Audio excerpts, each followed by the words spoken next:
Meet the editors. പ്രതിരോധത്തിലോ എന്നാണ് ചോദ്യം.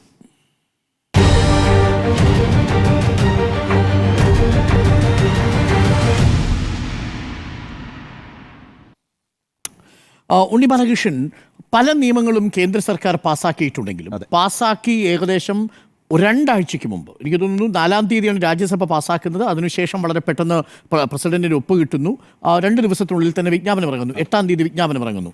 ഇന്ന് നമ്മൾ സംസാരിക്കുന്നത് 17-ാം തീയതിയാണ്. 9 ദിവസം കൊണ്ട് വളരെ പ്രധാനപ്പെട്ട കേന്ദ്ര സർക്കാർ പാസ്സാക്കിയ ഒരു നിയമത്തിലെ വളരെ പ്രധാനപ്പെട്ട 2 ഭാഗങ്ങൾ സ്റ്റേ ചെയ്യാനുള്ള ഇടക്കാല ഉത്തരവിലേക്ക് നീങ്ങുകയാണ് സുപ്രീം കോടതി.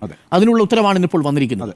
അപ്പോൾ അത് ഇപ്പോൾ കേന്ദ്ര സർക്കാരിനെ പ്രതിരോധത്തിലാക്കുന്നുണ്ടോ? ഇത് ഈ വഖഫ് ഭേദഗതി ബില്ലുമായി ബന്ധപ്പെട്ട് കേന്ദ്ര സർക്കാർ വലിയ പ്രതിരോധത്തിലായിട്ടുണ്ട് എന്ന് തന്നെയാണ് ഞാൻ കരുതുന്നത്. കാരണം അത്ര ഷാർപ്പായ ചോദ്യങ്ങളാണ് സുപ്രീം കോടതി കേന്ദ്ര സർക്കാരിനോട് ചോദിച്ചിട്ടുള്ളത്. നമുക്കിപ്പോൾ ഈ വഖഫ് ബില്ലിൻ്റെ കാര്യം ഒന്ന് പരിശോധിച്ച് നോക്കിയാൽ, ബില്ല് ലോക്സഭയിൽ അവതരിപ്പിക്കുന്നു, പിന്നീട് ലോക്സഭയിൽ വലിയ ചർച്ചകൾ അതുമായി ബന്ധപ്പെട്ടുണ്ടാകുന്നു. പ്രതിപക്ഷം വലിയ ആകാംക്ഷകളാണ് ഈ ബില്ലുമായി ബന്ധപ്പെട്ട് ഉന്നയിച്ചത്.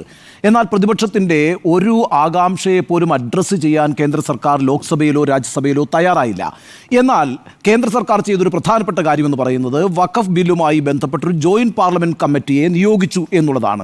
കാരണം എന്താ, രാജ്യത്ത് 17-18% വരുന്ന മുസ്ലിം സമുദായം, ആ സമുദായത്തിൻ്റെ മതവിശ്വാസവുമായി ബന്ധപ്പെട്ട് കേന്ദ്ര സർക്കാർ നടപ്പിലാക്കാൻ ഉദ്ദേശിക്കുന്ന ഒരു ബില്ല്, ആ ബില്ല് പ്രതിപക്ഷത്തെ കൂടി ഉൾക്കൊണ്ടുകൊണ്ട് പാസ്സാക്കി എടുക്കുക എന്നുള്ളത് കേന്ദ്ര സർക്കാരിൻ്റെ ഒരു ആവശ്യമാണ്. പക്ഷേ പാർലമെന്റിൽ അത് സാധ്യമാകാതിരുന്നൊരു സാഹചര്യത്തിലാണ് ഒരു ജോയിന്റ് പാർലമെന്ററി കമ്മിറ്റിയെ ആ ചുമതല കേന്ദ്ര സർക്കാർ ഏൽപ്പിക്കുന്നത്.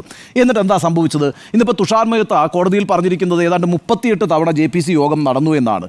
38 തവണ ഈ JPC യോഗം നടന്നെങ്കിലും ഒരു ഭേദഗതി പോലും പ്രതിപക്ഷാംഗങ്ങൾ ഉന്നയിച്ചതിരെ ഉൾക്കൊള്ളാനോ ഉൾപ്പെടുത്താനോ കേന്ദ്ര സർക്കാർ തയ്യാറായിട്ടില്ലല്ലോ.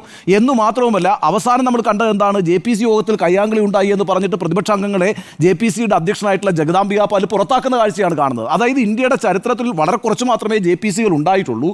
അതിൽ തന്നെ ഈ JPC അംഗങ്ങളെ പുറത്താക്കുന്ന ഒരു നടപടി ഉണ്ടായിട്ടില്ല. അപ്പോൾ അതൊരു ചരിത്രവും കൂടിയാണ്, ഒരു റെക്കോർഡ് കൂടിയാണ്. ആ അർത്ഥത്തിൽ ഒരു കോമഡി ഷോ ആയിട്ട് JPC യോഗങ്ങൾ അവസാനിച്ചു എന്ന് വേണം നമുക്ക് മനസ്സിലാക്കാൻ. കാരണം എന്ന് വെച്ചാൽ കേന്ദ്ര സർക്കാർ എന്താണോ ഉദ്ദേശിച്ചത്, ആ ഉദ്ദേശിച്ചതിനെ എല്ലാം ഭേദഗതികളായി ഉൾപ്പെടുത്തിക്കൊണ്ട് ഒരു ബില്ല് വീണ്ടും JPC കേന്ദ്ര സർക്കാരിന് കൈമാറുകയാണ്. ആ കൈമാറിയ റിപ്പോർട്ട് കേന്ദ്രമന്ത്രിസഭ അംഗീകാരത്തോടുകൂടി വീണ്ടും പാർലമെന്റിൽ വരികയും പാസ്സാക്കുകയും ചെയ്യുന്നു. അപ്പോൾ എന്താ സംഭവിച്ചത്? പ്രതിപക്ഷം ഉന്നയിച്ചിട്ടുള്ള ഒരു ആകാംക്ഷയും ഉന്നയിച്ചിട്ടുള്ള ഒരു ഭേദഗതിയും ഉൾപ്പെടുത്താതെ തന്നെ സ്വമേധയാ ഏകപക്ഷീയമായി കേന്ദ്ര സർക്കാർ വഖഫ് ബില്ല് അങ്ങ് പാസ്സാക്കുകയും അത് ദ്രൗപദി മുർമു എന്ന രാഷ്ട്രപതിക്ക് അയച്ച് നോട്ടിഫൈ ചെയ്യുകയും ചെയ്യുന്നു. ഇവിടെ ഇപ്പോൾ എന്താ സംഭവിച്ചത്? പിന്നീട് നമുക്ക് മുമ്പിലുള്ള വഴി എന്ന് പറയുന്നത് പാർലമെന്റ് ഒരു ബില്ല് പാസ്സാക്കിയാൽ അതുമായി ബന്ധപ്പെട്ട് പ്രതിപക്ഷം ഉന്നയിക്കുന്ന ആക്ഷേപങ്ങൾ കേന്ദ്ര സർക്കാർ അംഗീകരിച്ചില്ല എങ്കിൽ പിന്നെ സുപ്രീം കോടതിയിലേക്ക് പോവുക എന്നത് മാത്രമാണ് പോം വഴി. അങ്ങനെ സുപ്രീം കോടതിയിലേക്ക് പോകുമ്പോൾ കഴിഞ്ഞ 2 ദിവസമായി എന്താണ് സംഭവിച്ചിരിക്കുന്നത്? എന്താണോ പ്രതിപക്ഷം രാജ്യസഭയിലും ലോക്സഭയിലും ഉന്നയിച്ച ഭേദഗതികൾ അഥവാ ആകാംക്ഷകൾ, അതേ കാര്യങ്ങളല്ലേ സുപ്രീം കോടതി എണ്ണമിട്ട് ചോദിച്ചിരിക്കുന്നത്. അപ്പോൾ അതെല്ലാം റെലവൻ്റ് ആയിരുന്നു എന്നല്ലേ ഒരർത്ഥത്തിൽ സ്ഥാപിക്കപ്പെടുന്നത്. എന്താണ് സുപ്രീം കോടതി ചോദിച്ചത്? എന്തിനാണ് ഈ പറയുന്ന മുസ്ലിം വഖഫ് ബോർഡിലും അതുപോലെ തന്നെ വഖഫ് കൗൺസിലിലും മുസ്ലിങ്ങളല്ലാത്ത അംഗങ്ങളെ ഉൾപ്പെടുത്തുന്നത്? അത് വളരെ പ്രധാനപ്പെട്ട ഒരു പ്രശ്നമായിരുന്നല്ലോ. ഒരു മതവിഭാഗത്തിൻ്റെ വിശ്വാസവുമായി ബന്ധപ്പെട്ട് പ്രവർത്തനക്ഷമമായിരിക്കുന്ന ഒരു ബോർഡിലേക്ക് ആ മതവിശ്വാസവുമായി യാതൊരു ബന്ധവുമില്ലാത്ത ആളുകളെ ഉൾപ്പെടുത്തുന്നത് ശരിയാണോ എന്ന പ്രശ്നം പാർലമെന്റിൽ പ്രതിപക്ഷം ഉന്നയിച്ചതല്ലേ? പൊതുസമൂഹത്തിൽ പല വിദഗ്ധരായ ആളുകളും ഉന്നയിച്ചതല്ലേ? എന്നിട്ട് എന്താ സംഭവിച്ചത്? അതൊക്കെ ഏകപക്ഷമായി തള്ളിക്കളഞ്ഞുകൊണ്ട് അമുസ്ലിങ്ങളെ കൂടി ഉൾപ്പെടുത്താം. എങ്ങനെയാണ്? 4 പേരെയാണ് ഉൾപ്പെടുത്തുക. 2 എക്സ് ഒഫീഷ്യോ മെമ്പേഴ്സും അതുകൂടാതെ 2 അമുസ്ലിങ്ങളായിട്ടുള്ള അംഗങ്ങളും. അങ്ങനെ 4 പേര് കൗൺസിലിൽ വരും, 4 പേര് വഖഫ് ബോർഡിൽ വരും. അപ്പോൾ ഇത് ശരിയായൊരു തീരുമാനമല്ല എന്ന് പറഞ്ഞ പ്രതിപക്ഷത്തിൻ്റെ അതേ വാദമുഖമാണ് ഇന്ന് കോടതി ചോദിച്ചിരിക്കുന്നത്. എന്താണ് ചോദിച്ചിരിക്കുന്നത്? ഹിന്ദുക്കളുടെ മതവിശ്വാസവുമായി ബന്ധപ്പെട്ട സ്ഥാപനങ്ങളിൽ, ആരാധനാലയങ്ങളിലേക്ക്, അതിൻ്റെ സ്വത്തുവകകൾ കൈകാര്യം ചെയ്യുന്ന സമിതികളിലേക്ക് നിങ്ങൾ മറ്റു മതത്തിൽ നിന്നുള്ള ആളുകളെ ഉൾപ്പെടുത്തുമോ എന്ന ചോദ്യം സുപ്രീം കോടതി ചോദിച്ചിരിക്കുകയാണ്. ഈ ചോദ്യം തന്നെയാണ് പാർലമെന്റിൽ ഇരുസഭകളിലും പ്രതിപക്ഷം ഉന്നയിച്ചത്. അതിന് മറുപടി പറയാൻ ബാധ്യസ്ഥമായി ഇന്ന് കേന്ദ്ര സർക്കാർ. പാർലമെന്റിൽ പറഞ്ഞില്ല, പക്ഷേ സുപ്രീം കോടതിയിൽ പറഞ്ഞു. പക്ഷേ എന്താ സംഭവിച്ചത്? സുപ്രീം കോടതി അത് വാക്കാൽ തടഞ്ഞിരിക്കുകയാണ് എന്നുള്ളതാണ്. അപ്പോൾ എന്താ സംഭവിക്കുക? എക്സ് ഒഫീഷ്യോ മെമ്പേഴ്സായിട്ട് 2 പേര് വരും. ശരി, ബാക്കി ഉള്ള അമുസ്ലിങ്ങളായിട്ടുള്ള അംഗങ്ങളുടെ പ്രവേശനം തടഞ്ഞിരിക്കുന്നു സുപ്രീം കോടതി. നോക്കൂ, ഈ പറയുന്ന സുപ്രീം കോടതിയുടെ ഒരു നിരീക്ഷണമുണ്ട്. ആ നിരീക്ഷണത്തോട് തുടക്കം മുതൽ തന്നെ യോജിക്കുന്ന ഒരാളാണ് ഞാൻ. ഈ വഖഫ് പ്രോപ്പർട്ടിയുടെ ഈ കാര്യനിർവഹണം എന്ന് പറയുന്നത്, കൈകാര്യം ചെയ്യുന്നത്, ആ രീതിയെ സംബന്ധിച്ചൊക്കെ പല വിമർശനങ്ങളുണ്ടായിട്ടുണ്ട്. നമുക്കറിയാലോ, നമ്മുടെ രാജ്യത്ത് ഏതാണ്ട് 9.5 ലക്ഷം ഏക്കർ ഭൂമി വഖഫായിട്ടുണ്ട്. 8.5 ലക്ഷത്തോളം വസ്തുവകകളായിട്ടുണ്ട്. അപ്പോൾ ഇതിൽ നിന്നൊക്കെ നല്ലൊരു വരുമാനം ഉണ്ടാക്കാൻ കഴിയും വഖഫിന്. അങ്ങനെ ഒരു വരുമാനം ഉണ്ടാക്കാൻ കഴിയാതിരിക്കുന്നത് എന്തുകൊണ്ടാണ്? കാര്യക്ഷമമായി ആ കാര്യങ്ങളിൽ പ്രവർത്തനങ്ങൾ നടക്കുന്നില്ല എന്നുള്ളതാണ്. ഇതിപ്പോൾ ഉയർന്ന വിമർശനമല്ല കേട്ടോ. സച്ചാർ കമ്മിറ്റി ഈ പ്രശ്നം ഉന്നയിച്ചിട്ടുണ്ട്, ഇത് കണ്ടെത്തി പറഞ്ഞിട്ടുണ്ട്. അപ്പോൾ ചില കാര്യങ്ങളിൽ ഒരു റെഗുലേഷൻ വരുത്തേണ്ടതുണ്ട് എങ്കിൽ അതിൻ്റെ പ്രവർത്തനത്തെ കാര്യക്ഷമമാക്കാനായിട്ട് സുതാര്യമായി ഇടപെടേണ്ടതുണ്ട്. അതാണ് ഇന്നിപ്പോൾ സുപ്രീം കോടതി പറഞ്ഞിരിക്കുന്നത്. ചില കാര്യങ്ങളിൽ ഇടപെടലുകൾ അനിവാര്യമാണ് എന്ന് തന്നെ കോടതിക്ക് ബോധ്യപ്പെട്ടിട്ടുണ്ട്. പക്ഷേ അപ്പോഴും ഒരു മതവിഭാഗത്തിൻ്റെ വിശ്വാസത്തിലേക്കുള്ള ഏകപക്ഷീയമായ കടന്നുകയറ്റത്തെ അംഗീകരിക്കാൻ സുപ്രീം കോടതി തയ്യാറായിട്ടില്ല. ഞാൻ ഈ വിഷയവുമായി ബന്ധപ്പെട്ട് ഏറ്റവും പ്രധാനമായി കാണുന്നത് വഖഫ് ബൈ യൂസർ എന്നുള്ള ആ വകുപ്പ് എടുത്തു കളഞ്ഞു എന്നുള്ളതാണ്. വഖഫ് ഭേദഗതി ബില്ലുമായി ബന്ധപ്പെട്ട് ഏറ്റവും സുപ്രധാനമായ നീക്കം അതാണ്. PIB പ്രസ് ഇൻഫർമേഷൻ ബ്യൂറോ ഇതുമായി ബന്ധപ്പെട്ടൊരു വിശദീകരണം നൽകിയിട്ടുണ്ട്. എന്താണ് വിശദീകരണത്തിൽ പറഞ്ഞിരിക്കുന്നത്? മുൻകാലത്ത് വഖഫായി നിന്നിരുന്ന എല്ലാ സ്വത്തുക്കളെയും സംരക്ഷിക്കുമെന്ന് തന്നെയാണ് ഈ ബില്ല് പറയുന്നത്. പ്രൊവൈഡഡ് എന്നാലൊരു ഉപാധി കൂടി മുന്നോട്ട് വയ്ക്കുന്നത്. എന്താണ് അത്? പൂർണ്ണമായോ ഭാഗികമായോ ഡിസ്പ്യൂട്ടഡ് ആയിരിക്കരുത് എന്നൊരു ഉപാധി കൂടി മുന്നോട്ട് വെച്ചിട്ടുണ്ട്. അപ്പോൾ എന്താ സംഭവിക്കുക? ഇപ്പം നമുക്കറിയാലോ 1500 AD 1500 മുതൽ ഇങ്ങോട്ട് വലിയ രീതിയിൽ വഖഫിൻ്റെ സ്വത്ത് ഈ പറയുന്നവർക്ക് സംഭാവന ചെയ്യപ്പെട്ടിട്ടുണ്ട്. വഖഫിലേക്ക് സ്വത്ത് സംഭാവനകൾ ചെയ്തിട്ടുണ്ട്. അത് സുൽത്താനേറ്റുകളുടെ കാലഘട്ടത്തിലാണ് അങ്ങനെ സംഭാവനകൾ വന്നിരിക്കുന്നത്. ഏതാണ്ട് ബ്രിട്ടീഷുകാർ ഇന്ത്യയിൽ വന്ന് ഒരു ബ്രിട്ടീഷ് രാജയ്ക്ക് ഉണ്ടാകുന്ന സമയത്താണ് ഈ പറയുന്ന ഡോക്യുമെൻറ്റേഷൻ, രജിസ്ട്രേഷൻ എന്നൊക്കെ ഉള്ള പ്രോസസ്സ് തുടങ്ങിയിട്ടുള്ളത്. എന്നാൽ 1500 മുതൽ ഇങ്ങോട്ടേക്ക് വാക്കാലാണ് ഈ വഖഫ് എന്നൊക്കെ പറയുന്നത്. അത് പരമ്പരാഗതമായി ഇങ്ങനെ യൂസ് ചെയ്തുകൊണ്ടിരിക്കുന്നു. അല്ലെങ്കിൽ ആ മേഖല, ഈ വഖഫ് പ്രോപ്പർട്ടി എന്ന് പറയുന്നത് എന്താണ്? അവിടെയാണ് മോസ്കുകളുള്ളത്, അവിടെയാണ് ദർഗകളുള്ളത്, അവിടെയാണ് ഖബറിസ്ഥാനുകളുള്ളത്. അതൊക്കെ കാലങ്ങളായിട്ട് യൂസ് ചെയ്ത് വരികയാണ്. അതിനെ ആരും കണ്ടസ്റ്റ് ചെയ്തിട്ടില്ല. ഇപ്പോഴത്തെ പ്രശ്നം എന്താ? ഇതുമായി ബന്ധപ്പെട്ട പ്രോപ്പറായ ഡീഡ് ഉണ്ടാകണം, പ്രോപ്പറായ രജിസ്ട്രേഷൻ ഉണ്ടാകണം, പ്രോപ്പറായ ഡോക്യുമെൻറ്റേഷൻ ഉണ്ടാകണം. ഇല്ലെങ്കിൽ അത് കണ്ടസ്റ്റ് ചെയ്യപ്പെടും എന്നാണ് പറയുന്നത്. അത് അൺഡിസ്പ്യൂട്ടഡ് ആയിരിക്കണം എന്നാണ് പറയുന്നത്. അത് എത്രമാത്രം സാധ്യമാകുന്ന ഒരു കാര്യമല്ല. അപ്പോൾ സ്വാഭാവികമായിട്ടും ഇന്ത്യയിൽ വിവിധ സ്ഥലങ്ങളിൽ, പ്രത്യേകിച്ച് നോർത്ത് ഇന്ത്യയിൽ ഒരുപാട് വഖഫ് പ്രോപ്പർട്ടിയുമായി ഒരുപാട് കേസുകളുണ്ടെന്നേ. നമ്മളിപ്പോൾ ഏറ്റവും അവസാനം കണ്ടൊരു വലിയ കലാപം എന്താ? ഉത്തർപ്രദേശിലെ സമ്പലിൽ ഒരു കലാപം ഉണ്ടായി. കഴിഞ്ഞ വർഷം കലാപം ഉണ്ടാകാൻ കാരണം എന്താ? സമ്പലിൽ അവിടെ ഉണ്ടായിരുന്ന ജമാ മസ്ജിദ് എന്ന് പറയുന്നത് 1500കളിൽ ശ്രീഹരി ക്ഷേത്രമായിരുന്നു എന്നാണ് അവിടുത്തെ ഒരു വിഭാഗം വാദിക്കുന്ന അങ്ങനെ ഒരു അവകാശവാദം ഉന്നയിച്ചിട്ടുണ്ട്. അതുകൊണ്ട് 1529 ബാബർ ഈ പറയുന്ന ശ്രീഹരി ക്ഷേത്രം തകർത്തിട്ടാണ് അവിടെ ജമാ മസ്ജിദ് ഉണ്ടാക്കിയിരിക്കുന്നതും അതുകൊണ്ട് ഞങ്ങൾക്ക് അത് തിരിച്ചു കിട്ടണമെന്നാണ് ഇപ്പോൾ വാദിക്കുന്നത്. അവിടെ എന്താ ചെയ്തത്? കോടതി ഉടനെ തന്നെ ഒരു സർവേക്ക് ഉത്തരവിട്ടു. സർവേക്ക് ഉത്തരവിട്ടുടനെ തന്നെ കലാപം ഉണ്ടായി. അപ്പോൾ ഇത്തരത്തിലുള്ള പ്രശ്നങ്ങൾ ഉണ്ടാകാനിരിക്കുന്നു. അപ്പോൾ വഖഫ് ബൈ യൂസർ എന്ന് പറയുന്ന ആ പ്രൊവിഷൻ എടുത്ത് കളഞ്ഞാലൊരു പ്രശ്നം എന്താ? ഇതിൻ്റെ മേളിലൊക്കെ ക്ലെയിം വെക്കുകയാണ്. നമുക്കറിയാലോ രാജസ്ഥാനിലെ അജ്മീർ ദർഗ എന്ന് പറയുന്നത് ഈ മുസ്ലിങ്ങളുടെ ഏറ്റവും പ്രധാനപ്പെട്ട ഒരു ആരാധനാ കേന്ദ്രമാണ്. അവിടെ ശിവലിംഗം കണ്ടെത്തി എന്നാണ് പറയുന്നത്. എന്നിട്ട് അത് ശിവക്ഷേത്രമാണെന്നാണ് പറയുന്നത്. എന്നിട്ടൊരു കോടതിയിലേക്ക് കേസ് കൊടുത്തു. കേസ് എന്താ? അപ്പോൾ കോടതി കേസ് അങ്ങ് പരിഗണിച്ചതിന് ശേഷം നേരെ കേന്ദ്ര സർക്കാരിന് നോട്ടീസ് അയക്കുന്നു. ASIയുടെ ASIയുടെ റിപ്പോർട്ട് ആവശ്യപ്പെടുന്നു. ഇതൊക്കെ സംഭവിച്ചുകൊണ്ടിരിക്കുകയാണ് ഇരിക്കുകയാണ്. അപ്പോൾ ഇത്തരത്തിലുള്ള തർക്കങ്ങൾ പല പ്രോപ്പർട്ടികളുമായി ബന്ധപ്പെട്ട് നിൽക്കുമ്പോൾ അത് വലിയ കമ്മ്യൂണൽ റൈറ്റ്സിന് കാരണമാകുന്നുണ്ട്. അപ്പം എന്താണ് 1992 ഇന്ത്യ ഒരു വലിയ നിയമം പാസ്സാക്കിയിട്ടുണ്ട്. എന്താണ് ആ നിയമം എന്ന് പറയുന്നത്? ആരാധനാലയ സംരക്ഷണ നിയമം, അല്ലേ? Places of worship special protection act. 1992 act എന്താ പറയുന്നത്? 1947 ഓഗസ്റ്റ് 15 എന്തായിരുന്നു ഓരോ മത വിഭാഗങ്ങളുടെ ആരാധനാലയങ്ങൾ അതിൻ്റെ തൽസ്ഥിതി തുടരണം എന്നാണ്. അങ്ങനെ വളരെ പ്രധാനപ്പെട്ട ഒരു നിയമം നിൽക്കുമ്പോഴാണ് രാജ്യത്ത് ഓരോ കോടതികളും ഇത്തരത്തിലുള്ള ഹർജികൾ സ്വീകരിച്ചുകൊണ്ടിരിക്കുന്നത് എന്നൊരു നിയമപ്രശ്നം കൂടി കാര്യത്തിനകത്തുണ്ട്. അപ്പം വളരെ പ്രധാനപ്പെട്ട ഒരു കാര്യം എന്ന് വെച്ചാൽ വഖഫ് ബൈ യൂസർ എന്തിനാണ് എടുത്തു കളഞ്ഞത് എന്നൊരു ചോദ്യം സുപ്രീം കോടതി ചോദിച്ചിട്ടുണ്ടെന്ന് മാത്രവുമല്ല, സുപ്രീം കോടതി ആവശ്യപ്പെടുന്നത് എന്താണ്? ഇപ്പോൾ വഖഫായി നിൽക്കുന്ന എല്ലാത്തിൻ്റെയും തൽസ്ഥിതി തുടരണം എന്നാണ് വാക്കാൽ നിർദ്ദേശം കൊടുത്തിരിക്കുന്നത്. അപ്പോൾ ഒരു അമിക്കബിൾ സൊല്യൂഷനിലേക്ക് സുപ്രീം കോടതി പോകുന്നു എന്നുള്ളതാണ്. അതായത് ഏകപക്ഷീയമായി കേന്ദ്ര സർക്കാർ വിചാരിച്ചതുപോലെ അമുസ്ലിങ്ങളെ കൂടി തിരികെ കയറ്റി അതിൻ്റെ ഒരു റെഗുലേഷൻ പിടിച്ചെടുക്കുക എന്നുള്ളത് നടക്കും എന്ന് നമുക്ക് വിചാരിക്കാൻ കഴിയില്ല. അവിടെ തന്നെ സർക്കാരിന് പാളുന്നു. രണ്ടാമത് വഖഫ് ബൈ യൂസർ എന്നുള്ള പ്രൊവിഷൻ എടുത്തു കളഞ്ഞുകൊണ്ട് ഈ പറയുന്ന സംഘപരിവാറുമായി ബന്ധപ്പെട്ട ഹിന്ദുത്വ അവകാശവാദങ്ങൾ ഉന്നയിക്കുന്ന ഹിന്ദുത്വ ശക്തികളുമായി ബന്ധപ്പെട്ട് ഇത്തരത്തിലുള്ള സ്ഥലങ്ങളെല്ലാം പിടിച്ചെടുക്കാമെന്നുള്ളൊരു അജണ്ടയുണ്ട്. ആ അജണ്ടയും ചോദ്യം ചെയ്യപ്പെടുന്നു. അത് നടക്കില്ല എന്നാണ് കോടതി പറയുന്നത്. ആ അർത്ഥത്തിൽ സുപ്രീം കോടതിയുടെ ഇന്നത്തെയും ഇന്നലത്തെയുമായിട്ടുള്ള ഇടപെടൽ എന്ന് പറയുന്നത് നിശ്ചയമായും പ്രതീക്ഷ നൽകുന്നതാണ്. അത് രാജ്യത്തിൻ്റെ മതേതരത്വത്തെയും കമ്മ്യൂണൽ ഹാർമണിയെയും ഉയർത്തിപ്പിടിക്കുന്ന ഒരു നിലപാടാണ് സുപ്രീം കോടതി എടുത്തിരിക്കുന്നത്. അതുകൊണ്ടാണ് ഇതുമായി ബന്ധപ്പെട്ട് പ്രതിപക്ഷ നേതാക്കളെല്ലാം പറയുന്നത് ഇത് വളരെ പ്രത്യാശ നൽകുന്നതാണ് എന്നുള്ളത്. സുപ്രീം കോടതിയുടെ ഇന്നത്തെ ഈ ഇടപെടലിനെ, ഇന്നലത്തെയും ഇന്നത്തെയുമായിട്ടുള്ള ഈ ഇടപെടലിനെ വളരെ എന്താ പറയുക, ഏറ്റവും മികച്ചതായി കാണുന്ന ഒരാളാണ് ഞാൻ. കാരണം പലപ്പോഴും കോടതിയുമായി ബന്ധപ്പെട്ട് പലതരത്തിലുള്ള ആശങ്കകൾ നരേന്ദ്രമോദി ഭരണകാലത്ത് ഉണ്ടായിട്ടുണ്ടെന്നേ. ഇപ്പം അയോധ്യ കേസിൽ പോലുമുള്ള വിധിയെ സംബന്ധിച്ച് രണ്ടഭിപ്രായങ്ങളുണ്ടല്ലോ. അപ്പോൾ കോടതിയെ പോലും സംശയത്തിൻ്റെ നിഴലിൽ നിൽക്കുന്ന ഒരു സാഹചര്യം ഉണ്ടായപ്പോഴാണ് ഇത്തരത്തിലൊരു നിലപാടുമായി സുപ്രീം കോടതിയുടെ ചീഫ് ജസ്റ്റിസ് അടക്കമുള്ള ബെഞ്ച് മുന്നോട്ട് വന്നിരിക്കുന്നത് എന്നുള്ളത് നിശ്ചയമായും പ്രതീക്ഷ നൽകുന്ന കാര്യമാണ്. ഇന്ത്യൻ നീതി വ്യവസ്ഥയെ സംബന്ധിച്ചും നിയമനിർവഹണ സംവിധാനത്തെ സംബന്ധിച്ചും പ്രത്യാശ നൽകുന്ന, പ്രതീക്ഷ നൽകുന്ന ഒരു ഇടപെടലായിട്ട് തന്നെയാണ് ഞാൻ ഇന്നലത്തെയും ഇന്നത്തെയുമായിട്ടുള്ള സുപ്രീം കോടതി ഇടപെടലിനെ കാണുന്നത്. അത് നിശ്ചയമായും കേന്ദ്ര സർക്കാരിനുള്ളൊരു താക്കീതും കേന്ദ്ര സർക്കാരിനെ പ്രതിരോധത്തിലാക്കുന്ന ഒന്നുമാണ് എന്നാണ് എൻ്റെ നിലപാട്. സ്മൃതിയിലേക്ക് എത്തിയാൽ, സ്മൃതി, എന്തായാലും ഈ മെയ് 5-ാം തീയതി വരെ നമ്മൾ കാത്തിരിക്കണം. ഈ ഒരു ഇടക്കാല ഉത്തരവ് വരും എന്നുള്ളതാണ് നമ്മൾ പ്രതീക്ഷിക്കുന്നത്. അതിലേക്കുള്ള സൂചനകളാണ്. 2 പ്രധാനപ്പെട്ട ക്ലോസുകളിൽ കോടതി ഇതിനകം തന്നെ സൂചനകൾ നൽകിക്കഴിഞ്ഞു. തൽക്കാലം മെയ് 5-ാം തീയതി വരെ വഖഫ് കൗൺസിലിലേക്ക് പുതിയ അപ്പോയിൻമെൻറ്റുകൾ നടക്കില്ല, ഡീനോട്ടിഫിക്കേഷൻ നടക്കില്ല. അതായത് ഒരു പ്രോപ്പർട്ടി വഖഫായിട്ട് നോട്ടിഫൈ ചെയ്തിട്ടുണ്ടെങ്കിൽ either by waqf by user അതല്ലെങ്കിൽ രജിസ്ട്രേഷൻ നടക്കില്ല. അപ്പോൾ ഇതടക്കം വളരെ പ്രധാനപ്പെട്ട പ്രൊവിഷൻസാണ് ഇപ്പോൾ സ്റ്റേ ചെയ്യപ്പെടുന്നത്. അതേസമയം ചോദ്യങ്ങൾ വളരെ പ്രധാനപ്പെട്ടതുമായിരുന്നു സുപ്രീം കോടതിയുടേത്.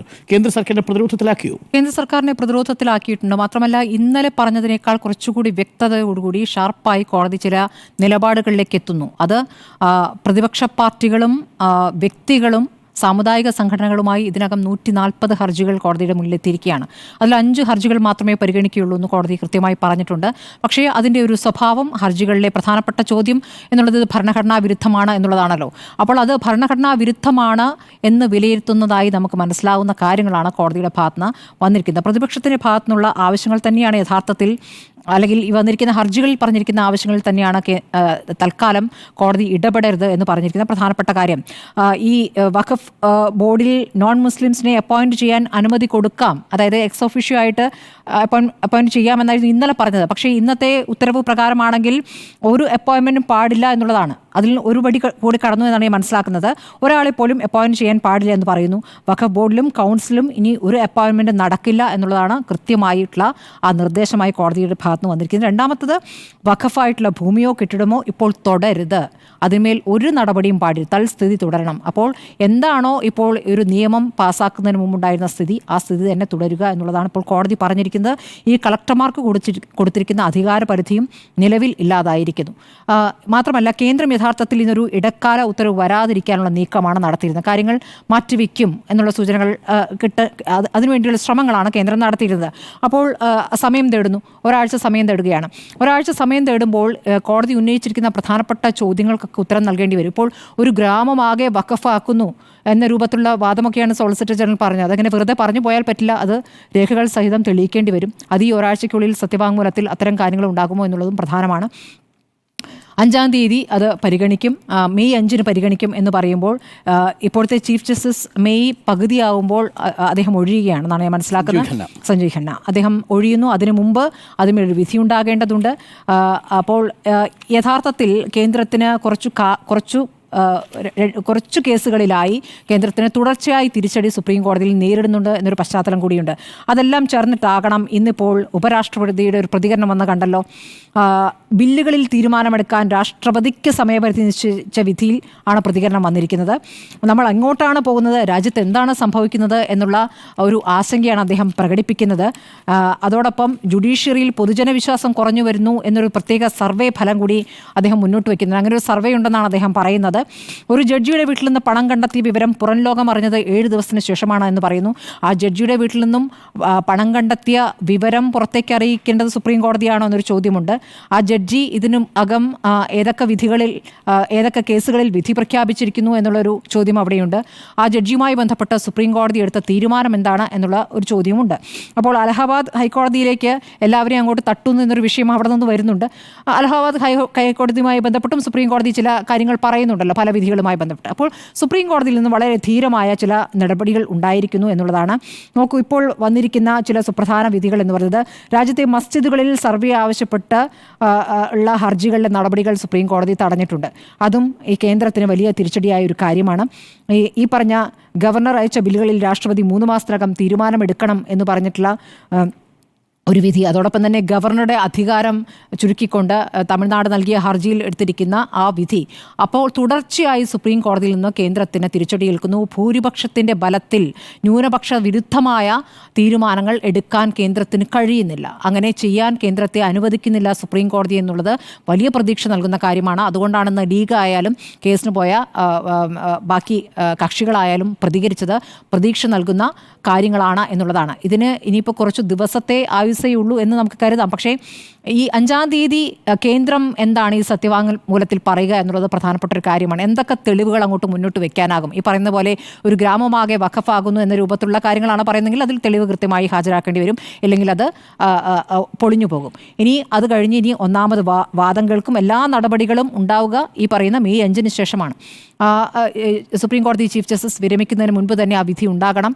അത് ഈ പറയുന്ന ഹർജികളിന്മേലുള്ള ന്യായമായ വിധിയായിരിക്കുമെന്നുള്ളതാണ് ഈ ഘട്ടത്തിലെ പ്രതീക്ഷ.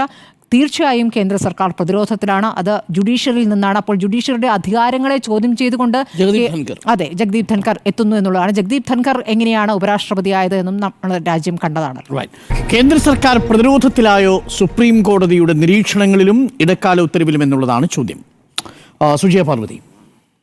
73 ഹർജികളാണ് സുപ്രീം കോടതിയുടെ മുൻപിൽ ഉണ്ടായിരുന്നത്. ഇന്നൊരു സ്റ്റേ വരും എന്നുള്ളതായിരുന്നു എല്ലാവരുടെയും വിലയിരുത്തൽ. സ്റ്റേ വരുന്നു, കേന്ദ്ര സർക്കാർ പൂർണ്ണമായും ചെയ്ത നീക്കങ്ങളെല്ലാം തെറ്റിപ്പോകുന്നു എന്ന രീതിയിലായിരുന്നു വിലയിരുത്തലുകളെല്ലാം. ഇന്നലത്തെ വാദങ്ങളെല്ലാം കേട്ടതിൻ്റെ അടിസ്ഥാനത്തിൽ ഇന്ന് ഉച്ചയ്ക്ക് 2 മണിക്ക് ഹിയറിംഗ് പുനരാരംഭിക്കുമ്പോൾ ഇന്ന് വൈകുന്നേരമാകുമ്പോഴേക്കും ഇക്കാര്യത്തിലൊരു തീർപ്പാകുന്നു. ഒരു ഇടക്കാല ഉത്തരവ് അതൊരു സ്റ്റേയുടെ രൂപത്തിൽ വരുന്നു. അതായത് പ്രധാനപ്പെട്ട ഇവിടെ ഈ ഹർജിക്കാർ ഉന്നയിച്ച അമുസ്ലിം നിയമനം അടക്കമുള്ള കാര്യങ്ങൾ പറഞ്ഞുകൊണ്ടുള്ള ഒരു സ്റ്റേ ആണ് എല്ലാവരും പ്രതീക്ഷിച്ചത്. പക്ഷേ ഇവിടെ 73 ഹർജികൾ ഉണ്ടായിട്ടും സുപ്രീം കോടതി ഒരു സ്റ്റേയിലേക്ക് പോയിട്ടില്ല എന്നത് പ്രധാനമാണ്. ഇവിടെ നിയമ ഭേദഗതിക്ക് സ്റ്റേ കൊടുക്കാതെ, അതായത് വഖഫ് നിയമ ഭേദഗതിക്ക് ഒരു സ്റ്റേ അനുവദിക്കാതെ, അതിലെ ഭരണഘടനാപരമായ സാധുതയിലേക്കുള്ള പരാമർശങ്ങളിലേക്ക് കടക്കാതെ മറുപടി നൽകാൻ കേന്ദ്ര സർക്കാരിന് സാവകാശം നൽകുകയാണ് ചെയ്തിരിക്കുന്നത്. ഇവിടെ ഇപ്പോൾ പൂർണ്ണമായും കേന്ദ്ര സർക്കാരിന് തിരിച്ചടിയായ ഒരു സാഹചര്യത്തിലേക്ക് എത്തിയിട്ടില്ല. ഇവിടെ ഞാൻ ഒരു വിൻ വിൻ സിറ്റുവേഷനായിട്ടാണ് ഇതിനെ കാണുന്നത്. അതായത് ഹർജിക്കാർക്കും കേന്ദ്ര സർക്കാരിനും ഒരുപോലെ ആശ്വാസകരമായ ഒരു കോടതി വിധിയാണ് ഇന്നുണ്ടായിരിക്കുന്നത്. കാരണം ഹർജിക്കാർക്ക് തങ്ങളുടെ ഭാഗം കേൾക്കും, അതിന്മേൽ പാർലമെന്റിൽ നടക്കാതെ പോയ ചർച്ച കോടതി ആ കാര്യങ്ങൾ പരിഗണിച്ചുകൊണ്ട് ഒരു തീരുമാനത്തിലേക്ക് എത്തും എന്നുള്ള ഒരു പ്രതീക്ഷ അവർക്ക് നൽകുന്നതാണ്. അതനുസരിച്ചാണ് പ്രധാനപ്പെട്ട പ്രതിപക്ഷ നേതാക്കളുടെയൊക്കെ പ്രതികരണങ്ങൾ നമ്മൾ ഇന്ന് കണ്ടിരിക്കുന്നത്. ഇവിടെ വഖഫ് ബൈ യൂസർ ഭൂമി അതുപോലെ തന്നെ തുടരണം. ഒരാഴ്ചത്തേക്ക് അത് ഡീനോട്ടിഫൈ ചെയ്യാൻ കഴിയില്ല. മെയ് 5 വരെയാണ്. മെയ് 5 വരെ മാത്രമാണ് ഈ കാര്യങ്ങളെല്ലാം തീരുമാനിച്ചിരിക്കുന്നത്. ഈ സ്റ്റാറ്റസ് കോ മെയിൻ്റനൻസ് എന്ന് പറയുന്നത് മെയ് 5 വരെ മാത്രമാണ്. അതൊരു സംഘർഷത്തിലേക്ക് പോകാതിരിക്കാൻ വേണ്ടി കൂടി ലക്ഷ്യമിട്ടാണ് സുപ്രീം കോടതി അങ്ങനെ ഒരു തീരുമാനത്തിലേക്ക് എത്തിയതെന്നാണ് ഞാൻ മനസ്സിലാക്കുന്നത്. അതായത് പെട്ടെന്ന് ഒരു ഹേസ്റ്റി ആയിട്ടുള്ള ഒരു ഡിസിഷനിലേക്ക്, പെട്ടെന്ന് എടുക്കുന്ന ഒരു തീരുമാനത്തിലേക്ക് സുപ്രീം കോടതി പോകാതിരുന്നത് ഇങ്ങനെയുള്ള കുറച്ച് കാര്യങ്ങൾ കൂടി പരിഗണിച്ചുകൊണ്ടാവണം. അതുപോലെ തന്നെ ഒരു ഡീപ്പറായിട്ടുള്ള ഒരു ഡെലിബറേഷൻസിലേക്ക്, ആഴത്തിലുള്ള വിശകലനങ്ങളിലേക്ക് പോകേണ്ടതുണ്ട് എന്ന് ഹർജിക്കാരും ആഗ്രഹിക്കുന്നുണ്ട്. അതുപോലെ തന്നെ കേന്ദ്ര സർക്കാർ ഉയർന്നിരിക്കുന്ന സംശയങ്ങൾക്ക് മറുപടി കൊടുക്കണം എന്ന് അവർ തന്നെ പറയുന്നുമുണ്ട്. ഇതെല്ലാം പരിഗണിച്ചുകൊണ്ടാണ് നിയമനിർമ്മാണത്തിന്റെ പശ്ചാത്തലമടക്കം അടുത്ത തുടർവാദം 5-ാം തീയതി നടക്കുമ്പോൾ ഈ നിയമനിർമ്മാണത്തിന്റെ പശ്ചാത്തലം, അതിലാണ് കേന്ദ്ര സർക്കാർ ഏതൊക്കെ ലാൻഡാണ് ഈ രീതിയിൽ, അതായത് സ്ട്രാറ്റജിക് ആയിട്ടുള്ള ലാൻഡ് അടക്കം വഖഫായി ഡിക്ലെയർ ചെയ്തിട്ടുണ്ടോ, വഖഫ് സ്വത്തുക്കളുടെ പരിധിയിൽ വരുന്നുണ്ടോ, ഡൽഹി ഹൈക്കോടതി അടക്കം പരാമർശിക്കപ്പെട്ടിട്ടുണ്ട് എന്നതാണ് ഈ വാദത്തിനിടയിൽ, അതിൻ്റെ ലൈവ് സ്ട്രീമിങ്ങിനിടയിൽ കണ്ടത്. അപ്പോൾ ഡൽഹി ഹൈക്കോടതി അടക്കം വഖഫിന്റെ പരിധിയിൽ വരിക എന്നത് സുപ്രീം കോടതി എങ്ങനെയായിരിക്കും എടുക്കുക? അപ്പോൾ ഈ കാര്യങ്ങളിലൊക്കെ കേന്ദ്ര സർക്കാർ കൊടുക്കുന്ന മറുപടി വളരെ പ്രധാനപ്പെട്ടതാണ്. ഇപ്പോൾ ഉണ്ണി സാർ സൂചിപ്പിച്ചതുപോലെ JPC-യിൽ പ്രതിപക്ഷവുമായി അല്ലെങ്കിൽ പ്രതിപക്ഷം കൊണ്ടുവന്ന ഭേദഗതികളിന്മേൽ ചർച്ചയോ അല്ലെങ്കിൽ ആ ഭേദഗതികൾ അംഗീകരിക്കപ്പെടുകയോ ചെയ്തില്ല എന്നതിനപ്പുറം ഇവിടെ സുപ്രീം കോടതിയിൽ ഈ 73 ഹർജികളിലായി വന്നിരിക്കുന്ന വാദങ്ങളെല്ലാം ഏകദേശം ഒരേ സ്വഭാവത്തിലുള്ളതാണ്. അതിന്മേലെടുക്കാൻ പോകുന്ന തീരുമാനമാണ് ഇത് പ്രധാനം.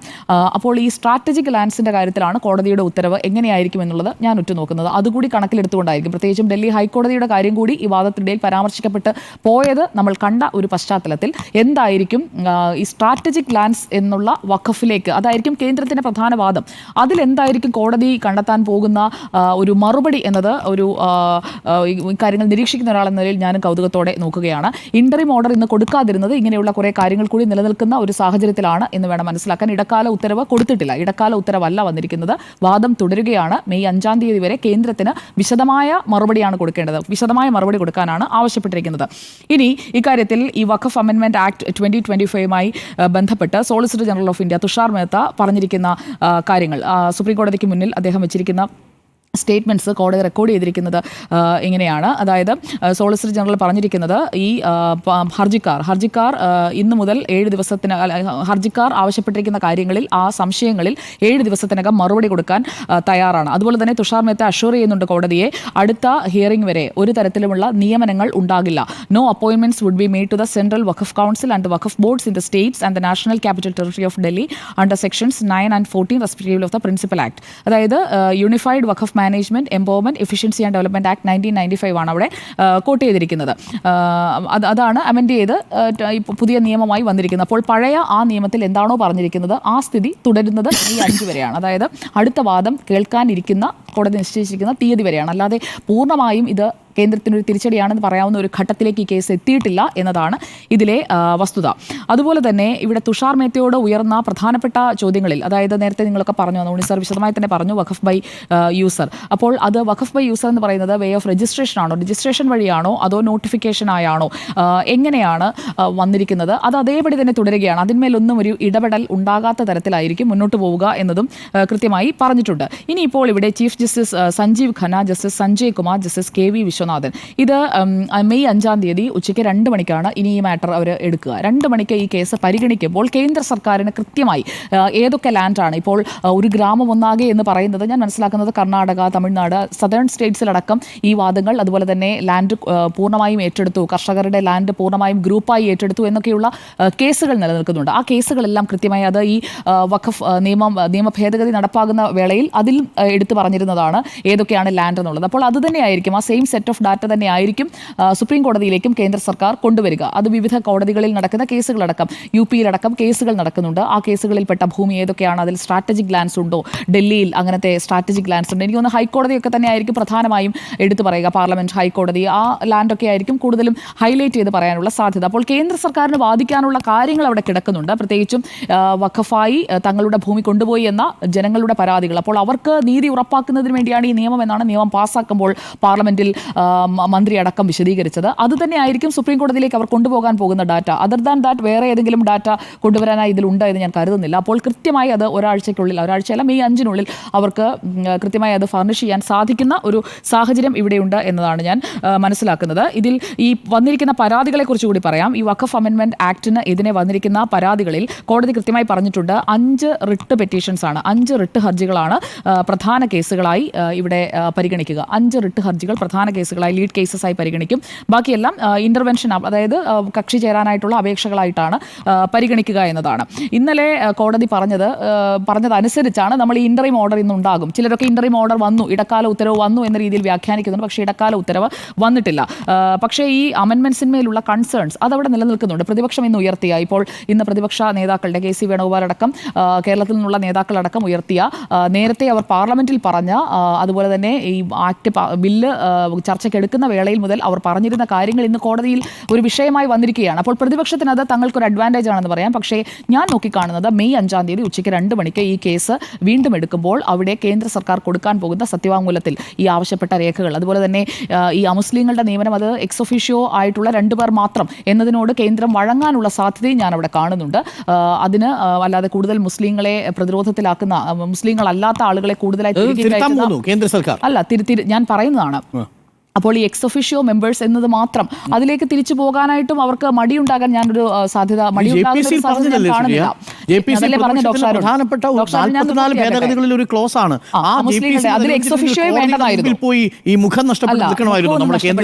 മുഖമൊന്നും നഷ്ടപ്പെട്ടിട്ടില്ല.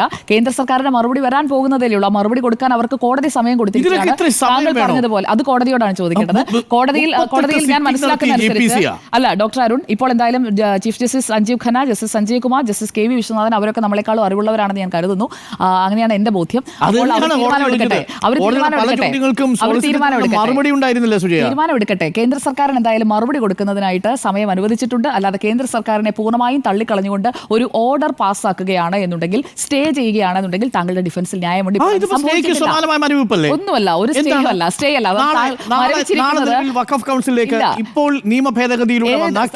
കാര്യം മനസ്സിലാക്കൂ, ഏത് നിയമം പാസ്സാക്കിയാലും 2-3 ആഴ്ച എടുത്ത് മാത്രമാണ് അതിന്റെ ഇംപ്ലിമെന്റേഷനിലേക്ക് പോകുക. രാജ്യത്തിന്റെ ഒരു ചരിത്രം അങ്ങനെയാണ്. അല്ലാതെ തൊട്ടടുത്ത ദിവസം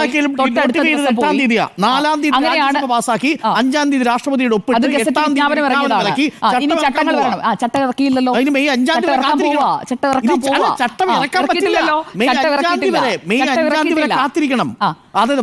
കാത്തിരിക്കാനാണ് ഹർജിക്കാരോട് പറഞ്ഞത്. കേന്ദ്ര വഖഫ് കൗൺസിലേക്ക് ഈ നിയമ ഭേദഗതി കൊണ്ട് ഒന്നും നടക്കാൻ പോകുന്നില്ല മെയ് 5 വരെ. എന്ന് വെച്ചാൽ മെയ് 5-ന് ശേഷം നടക്കില്ല ഡോക്ടർ അരുൺ പറയുന്നത്. സ്റ്റേ എന്ന് അതിനെ പറയാൻ കഴിയില്ല. കോടതി പറയാത്ത ഒരു കാര്യം നമ്മൾ എങ്ങനെയാണ് പറയുക? കോടതി പറയാത്ത കാര്യം നിയമ ഭേദഗതി സ്റ്റേ ചെയ്തിട്ടില്ല. നിയമ സുപ്രീം കോടതിയിൽ ചീഫ് ജസ്റ്റിസ് അടങ്ങുന്ന ഒരു ബെഞ്ച് പറഞ്ഞിരിക്കുന്നത് നിയമ ഭേദഗതിക്ക് സ്റ്റേ ഇല്ല എന്നാണ്. അത് ഉദ്ദേശിക്കുന്നില്ല എന്നാണ് അതിന്റെ മലയാളമാണ് ഈ പറഞ്ഞ 2 പ്രൊവിഷൻസ് ഏറ്റവും കാർഡിനൽ ആയിട്ടുള്ള 2 പ്രൊവിഷൻസ് ആണ്. ആ 2 പ്രൊവിഷൻസും നിലവിൽ സ്റ്റേ അല്ലേ? സുജിയ പറയൂ, ഈ വഖഫ് കൗൺസിലിലേക്ക് താങ്കൾ പറഞ്ഞു കഴിഞ്ഞു എന്ന ബോധ്യത്തിലാണ് ഞാൻ പറഞ്ഞത്. താങ്കൾ പറഞ്ഞോളൂ. ഞാൻ എന്തായാലും 5-ാം തീയതി 2 മണിക്ക് നടക്കാൻ പോകുന്ന ഹിയറിംഗ് വരെ മാത്രമാണ് ഈ സ്റ്റാറ്റസ് കോ മെയിൻ്റനൻസ് തൽസ്ഥിതി തുടരുന്ന സ്റ്റേയും ഒന്നാണെന്ന് പറയുന്ന ആളോട് തർക്കത്തിന് ഞാനില്ല. തൽസ്ഥിതി തുടരുന്നത് പുതിയ നിയമത്തിന്റെ സ്റ്റേ അല്ലേ? തൽസ്ഥിതി തുടരണമെന്നുണ്ടെങ്കിൽ നിലവിലുള്ള നിയമം പ്രാബല്യത്തിൽ വരരുത്. നിയമം പ്രാബല്യത്തിൽ വരാതിരിക്കുന്നതിന്റെ മലയാളം ഇംഗ്ലീഷാണ് സ്റ്റേ. അതിനാണ് ഇപ്പോൾ ഒരു വിലക്ക് ഉള്ളത്. ആ വിലക്കുണ്ടോ ഇല്ലയോ എന്ന് മാത്രമായിരുന്നു എന്റെ ചോദ്യം. അതാണ് ലാംഗ്വേജിൽ സ്റ്റേ എന്ന വാക്ക് തന്നെ കോടതിയിൽ ജഡ്ജിമാർ ഉപയോഗിക്കാറുണ്ട്. ചീഫ് ജസ്റ്റിസിന് അത് ഉപയോഗിക്കാൻ അറിയാം, അദ്ദേഹം അത് ഉപയോഗിക്കുന്നില്ല. അതാണ് ഞാൻ പറഞ്ഞത്. സ്റ്റേ ഈ ഒരു ഇന്റീരിയം ഓർഡറായി ഞങ്ങൾ എന്താണ് സോളിസിറ്റർ ജനറൽ പറയായിരുന്നു. ഒരാഴ്ച സമയം അങ്ങോട്ട് ആവശ്യപ്പെട്ടതിന്റെ അടിസ്ഥാനത്തിലാണ് ഒരാഴ്ചക്കുള്ളിൽ ഈ കാര്യങ്ങളിൽ വിശദീകരണം കൊടുക്കാം. ഇന്നൊന്നും പറയാൻ പറ്റാത്തതുകൊണ്ട് പറയാൻ സമയം വേണമെന്ന് പറയാം. അപ്പോൾ അതാണ് ഇതൊരു വിൻ വിൻ സിറ്റുവേഷൻ അല്ല. ഇനി എന്റെ ടേക്കാണ്. സുജിയുടെ സമയം കഴിഞ്ഞല്ലോ. അപ്പോൾ ഇതൊരു വിൻ വിൻ സിറ്റുവേഷൻ ആണ് എന്ന സുജയുടെ ആർഗ്യുമെന്റിൽ ഞാൻ അപ്പാടെ തള്ളിക്കളയുന്നു. ഇത് കേന്ദ്ര സർക്കാരിന്റെ മുഖമടച്ച് കിട്ടിയ ഒരു അടിയാണ് എന്ന് പറയാനാണ് ഞാൻ ഉദ്ദേശിക്കുന്നത്. കാരണം ഈ JPCയിൽ നേരത്തെ ഉണ്ണി ബാലകൃഷ്ണൻ വിശദീകരിച്ചതുപോലെ 44 ഭേദഗതികളാണ് ഈ പ്രതിപക്ഷം ഉന്നയിച്ചത്. ആ 44 ഭേദഗതിയിൽ ഒരെണ്ണം അംഗീകരിച്ചിട്ടില്ല, ഒരെണ്ണം പോലും. എന്നിട്ട് ആ പ്രതിപക്ഷത്തോട് JPC ജഗദംബിക പാലും ടീമും കാണിച്ചത് എന്താണെന്ന് നമ്മൾ കണ്ടതല്ലേ. ആ JPCയിൽ ഉന്നയിച്ച പല വാദങ്ങളും ഇന്ന് സുപ്രീം കോടതി ചോദിക്കുമ്പോൾ ഉത്തരം മുട്ടി നിൽക്കുന്ന കേന്ദ്ര സർക്കാരിന്റെ പ്രതിനിധിയാണ് സോളിസിറ്റർ ജനറലിനെ നമ്മൾ കണ്ടുകൊണ്ടിരിക്കുന്നത്. അതാണ് ഞാൻ പറഞ്ഞത്. ഈ JPCയിൽ ഇതൊക്കെ അംഗീകരിച്ചിരുന്നെങ്കിൽ കുറ്റമറ്റ രീതിയിൽ ഒരു നിയമപരിഷ്കരണത്തിന് ആരാ എതിരാവുന്നത്? ആരും എതിരല്ല. പക്ഷേ കുറ്റമറ്റതല്ലാതെ കൃത്യമായും ന്യൂനപക്ഷങ്ങളെ മാത്രം നോട്ടമിട്ടുകൊണ്ട് എങ്ങനെയാണോ പൗരത്വ നിയമ ഭേദഗതി കൊണ്ടുവന്നത്, എങ്ങനെയാണോ യൂണിഫോം സിവിൽ കോഡ് ബില്ല് കൊണ്ടുവന്നത്, എങ്ങനെയാണോ അയോധ്യയുമായി ബന്ധപ്പെട്ടുകൊണ്ടുള്ള വിധി നടപ്പാക്കുന്നതിന് തൊട്ടു മുമ്പായി കാര്യങ്ങൾ നീക്കിയത്, എങ്ങനെയാണോ ഇവിടെ മുത്തലാഖ് വിഷയം കൊണ്ടുവന്നത്, സമാനമായ രീതിയിൽ ഇവിടെയുള്ള ന്യൂനപക്ഷ വിഭാഗത്തിൽ പൂർണ്ണമായും അസ്വസ്ഥത സൃഷ്ടിക്കുന്നതിനും അവരിലൊരു അരക്ഷിതാവസ്ഥയുണ്ടാക്കുന്നതിനുമായി കേന്ദ്ര സർക്കാർ കൊണ്ടുവന്ന അടുത്ത പ്രധാനപ്പെട്ട നിയമനിർമ്മാണമാണ് ഈ വഖഫ് നിയമ ഭേദഗതി എന്നതാണ് എൻ്റെ ടേക്ക്. അതുകൊണ്ട് ഈ നിയമ ഭേദഗതി സർക്കാരിൻ്റെ കേന്ദ്ര സർക്കാരിൻ്റെ മുഖമടച്ചു കിട്ടിയ ഈ സുപ്രീം കോടതിയുടെ പ്രതികരണങ്ങൾ മുഖമടച്ചു കിട്ടിയ ഒരു അടിയാണ് എന്നുള്ളതാണ് ഞാൻ ഈ വിഷയത്തിൽ സമർത്ഥിക്കാൻ പോകുന്നത്. 4 പ്രധാനപ്പെട്ട കാര്യങ്ങൾ എനിക്ക് പറയാനുണ്ട്. അതിൽ 2 എണ്ണത്തിന് ഞാൻ ഇപ്പോഴും പറയുന്നു സ്റ്റേക്ക് സമാനമായ ഒരു മരവിപ്പിക്കലാണ് ഉണ്ടായിരിക്കുന്നത്. സ്റ്റേക്ക് സമാനം എന്ന് ഞാൻ പറയാനുള്ള കാരണം ഇതിൽ ആത്യന്തികമായ ഒരു ഇന്റീരിയം ഓർഡർ വരാൻ പോകുന്നത് മെയ് 5-ാം തീയതിയാണ് എന്ന് സുപ്രീം കോടതി പറയുന്നുണ്ട്. ഇടക്കാല ഉത്തരവിന് മുൻപുള്ള ഒരു ഉത്തരവാണ്. ആ ഉത്തരവാണ് ഇപ്പോൾ വന്നിരിക്കുന്നത്. മെയ് 5-ാം തീയതി വരെ കേന്ദ്ര സർക്കാരിന് നിലവിലുള്ള ഈ വഖഫ് നിയമ ഭേദഗതി 2025 ഒരു പ്രധാനപ്പെട്ട വ്യവസ്ഥയിലും കാര്യമായി മുന്നോട്ട് പോകാൻ കഴിയില്ല. കളക്ടർ നടപടിയുമായിട്ട് മുന്നോട്ട് പോകാൻ പ്രാബല്യത്തിൽ വരുത്താൻ പാടില്ല. നോക്കൂ, അതിലേറ്റവും പ്രധാനപ്പെട്ടതാണ് നേരത്തെ സൂചിപ്പിച്ച അമുസ്ലിം പ്രാതിനിധ്യം എന്നുള്ളത്. സുജയ, നമ്മൾ എവിടെയെങ്കിലും കേട്ടിട്ടുണ്ടോ ഏതെങ്കിലും ഒരു നമ്മുടെ ഇന്ത്യൻ രാജ്യത്തെ ഭരണഘടന അനുസരിച്ച് ആർട്ടിക്കിൾ 14 അനുസരിച്ച് 2 സമുദായങ്ങൾ തമ്മിൽ റൈറ്റ് ടു ഈക്വാലിറ്റി പാലിക്കേണ്ടതല്ലേ? സുപ്രീം കോടതി സോളിസിറ്റർ ജനറലിനോട് ചോദിച്ചത് എന്താ? ഹിന്ദു ക്ഷേത്രങ്ങളിൽ നിങ്ങൾ 2 മുസ്ലിങ്ങളെ നിങ്ങൾ ട്രസ്റ്റിൽ അഥവാ ദേവസ്വം ബോർഡിൽ അനുവദിക്കുമോ എന്നല്ലേ? അതെന്താ സോളിസിറ്റർ ജനറൽ കൃത്യമായ മറുപടി ഇല്ലാതായി പോയത്? അതിൽ എന്തൊക്കെയാണ് സോളിസിറ്റർ ജനറൽ പറയാൻ ശ്രമിച്ചത്? അങ്ങനെയാണെങ്കിൽ നമ്മൾ ഇവിടെ ഇരിക്കുന്നതിൽ അർത്ഥമില്ല തുടങ്ങിയ കാര്യങ്ങളാണ് സോളിസിറ്റർ ജനറൽ തുഷാർ മേത്ത പറയുന്നത്. പക്ഷേ സുപ്രീം കോടതി ചോദിച്ച ചോദ്യം വളരെ പ്രധാനപ്പെട്ടതാണ്. ഹിന്ദു വിഭാഗത്തിൽപ്പെട്ടവർക്ക് അവരുടെ കാര്യങ്ങൾ, അവരുടെ സ്വത്തുക്കൾ മാനേജ് ചെയ്യുന്ന ഒരു ട്രസ്റ്റിൽ എൻഡോമെന്റിൽ നിങ്ങൾക്ക് മുസ്ലിങ്ങളെ ഉൾപ്പെടുത്താൻ കഴിയുമെങ്കിൽ ഈ കാര്യത്തിലും നിങ്ങൾ പറയുന്നത് ലോജിക്കുണ്ട്. അതില്ലെങ്കിൽ ഹിന്ദു സമുദായത്തിന് എങ്ങനെയാണോ സമാനമായ അവകാശങ്ങൾ മുസ്ലിം സമുദായത്തിനുമുണ്ട്? സുജയ്ക്ക് പോലും അതിൽ ഡിസ്പ്യൂട്ട് ഇല്ലല്ലോ. അവിടെ വേറൊരു കാര്യം കൂടി കോടതി പറഞ്ഞു കേട്ടോ. ഈ ഛത്തീസ്ഗഡ് സർക്കാർ നിയമ ഭേദഗതി അനുകൂലിച്ച് നിലപാടെടുത്തു. അപ്പോൾ കോടതി പറഞ്ഞത് വഖഫ് നിയമത്തെ എതിർക്കുന്ന ഹൈന്ദവരുമുണ്ട് എന്നാണ്. അതാണ് ഏറ്റവും പ്രധാനപ്പെട്ട കാര്യം. ഇതിൽ right to equality article 14 equal protection of the law എന്നുള്ളത് നിഷേധിക്കപ്പെട്ടിരിക്കുന്നു എന്നുള്ളതാണ് ഏറ്റവും പ്രധാനപ്പെട്ട ആർഗ്യുമെന്റ്. ആ ആർഗ്യുമെന്റിനെ ശരിവയ്ക്കുന്ന ചോദ്യങ്ങളല്ലേ സുപ്രീം കോടതി ചോദിച്ചത്? അതുകൊണ്ടല്ലേ പറഞ്ഞത് കേന്ദ്ര വഖഫ് കൗൺസിലിലേക്കോ സ്റ്റേറ്റിന്റെ വഖഫ് ബോർഡിലേക്കോ ഒരു നിയമനവും നിലവിൽ ഈ നിയമ ഭേദഗതി പ്രകാരം മെയ് 5-ാം തീയതി വരെ നടത്താൻ പാടില്ല. കേന്ദ്ര സർക്കാർ അവിടെ മരവിക്കുകയല്ലേ ചെയ്യുന്നത്, ഈ വ്യവസ്ഥ മരവിപ്പിക്കുകയല്ലേ ചെയ്യുന്നത്. മരവിപ്പിച്ചിരിക്കുന്നു. നാളെ മുതൽ ഒരു നിയമനം നടത്താൻ പറ്റില്ല. 8 വേക്കൻസി അവിടെ കിടക്കുക കേന്ദ്ര വഖഫ് കൗൺസിലിൽ. ആ 8 വേക്കൻസികളിലേക്ക് മെയ് 5-ാം തീയതി വരെ ഒരു അപ്പോയിന്റ്മെന്റ് നടത്താൻ പറ്റില്ല.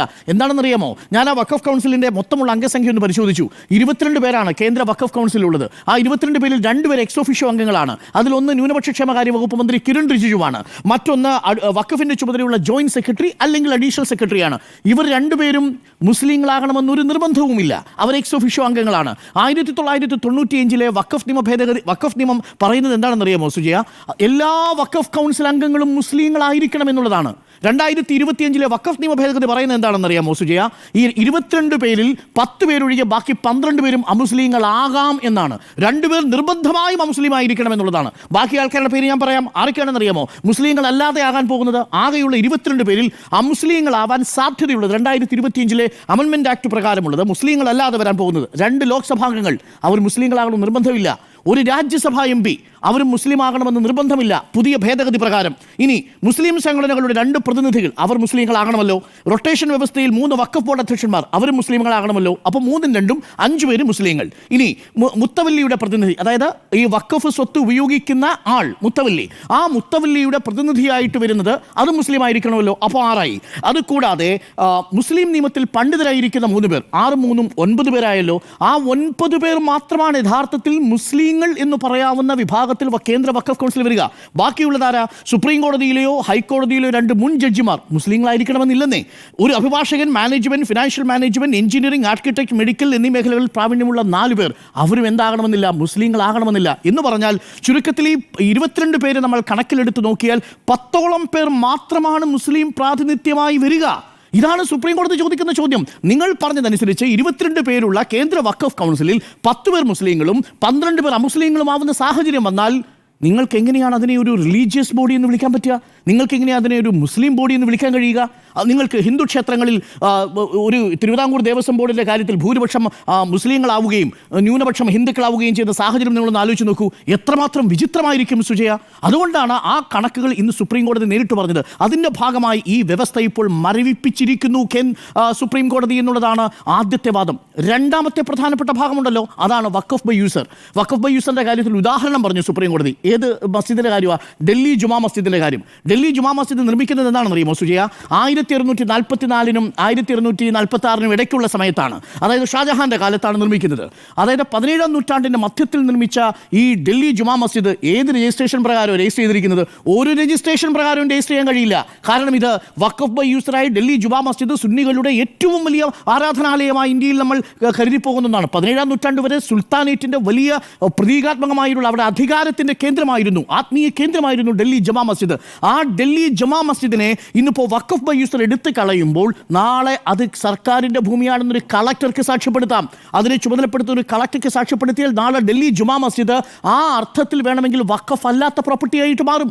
അതാണ് സുപ്രീം കോടതി ചോദിക്കുന്നത്. വഖഫ് ബൈ യൂസർ എന്ന പ്രയോഗം എടുത്തു കളഞ്ഞാൽ ഡൽഹി ജുമാ മസ്ജിദിൻ്റെ അവസ്ഥ എന്താകും എന്ന് ചോദിക്കാനുള്ള കാര്യം. നേരത്തെ ഉണ്ണി ബാലകൃഷ്ണൻ പറഞ്ഞ അജ്മീർ ദർഗയുടെ കാര്യം എന്താകും എന്നുള്ളതിൻ്റെ കാരണം നമ്മുടെ നാട്ടിൽ പ്രേക്ഷകർക്ക് അറിയേണ്ട ഒരു പ്രധാനപ്പെട്ട കാര്യം, 1923 ഈ വഖഫ് നിയമം വരുമ്പോൾ 1923 തന്നെ വഖഫ് എന്നുള്ളത് രജിസ്ട്രേഷൻ നിർബന്ധമാക്കിയിട്ടുണ്ട് എന്നത് വസ്തുതയാണ്. പക്ഷേ 1925 വരെ വഖഫ് ബൈ യൂസറിന് നിയമപരമായ സാധുതയുണ്ടായിരുന്നു, അത് രജിസ്റ്റർ ചെയ്തില്ലെങ്കിൽ പോലും. എന്ന് പറഞ്ഞാൽ 1925 മുൻപ് ഈ ഇന്ത്യയിലുള്ള വഖഫ് ബൈ യൂസർ എന്ന പേരിൽ അറിയപ്പെടുന്ന എല്ലാ വഖഫ് പ്രോപ്പർട്ടിക്കും നിയമപരമായ സാധുതയുണ്ട് എന്നുള്ളതാണ്.